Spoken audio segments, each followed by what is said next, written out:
Tahukah kamu, tanaman menghadapi banyak sekali gangguan di dunia abiotik. Salah satunya adalah gangguan terhadap tekanan garam yang tinggi.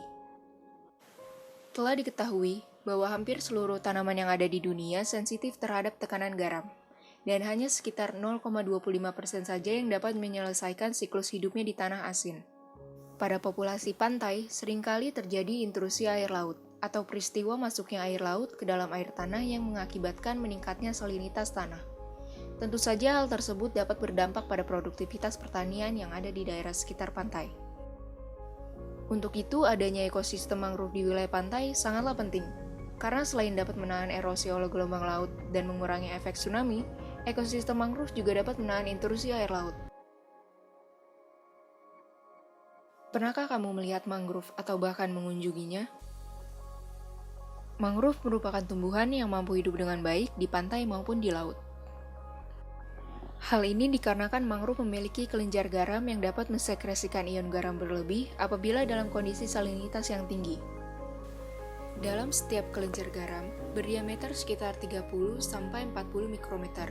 Sedangkan pada pengamatan mikroskopis menggunakan ultraviolensi hijau, terlihat bahwa kelenjar garam memiliki 8 kelenjar sekretori yang tersusun secara radial di setiap kelenjarnya.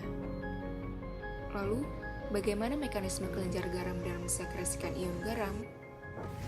Daun pada mangrove memiliki kelenjar dan stomata yang apabila kelebihan ion garam akan menyimpannya ke permukaan daun dalam bentuk sekresi. Hal tersebut mengakibatkan terlihatnya kristal garam pada permukaan daun. Garam yang terserap, selain disekresikan dan dibuang melalui proses transpirasi lewat stomata, juga dapat disimpan dalam jaringan daun dan kulit kayu tua yang hampir mati. Melalui prosesnya, ion garam diangkut menuju kelenjar garam melalui penetrasi. Di dalam kelenjar garam, ion-ion tersebut kemudian diangkut ke dalam ruang antar sel untuk kemudian dibungkus dalam vesikel dan siap diangkut dari sitosol menuju membran plasma. Selanjutnya akan disekresikan keluar dari kelenjar garam.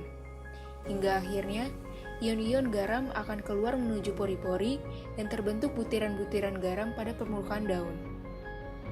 Mekanisme inilah yang membuat mangrove dapat bertahan hidup dalam kondisi salinitas yang tinggi. Seperti yang sudah dikatakan sebelumnya, mangrove memiliki peran yang sangat penting bagi kehidupan kita. Dan dengan adanya pengetahuan saintifik, organisasi peduli mangrove, serta keputusan wilayah sekitar, dapat meningkatkan keberlanjutan akan mangrove dan kesejahteraan masyarakat sekitar. Dengan kata lain, selama adanya upaya kita sebagai makhluk bumi yang baik dalam menjaga ekosistem mangrove, maka mangrove itu sendiri akan melindungi kita dari berbagai bencana yang tidak kita inginkan.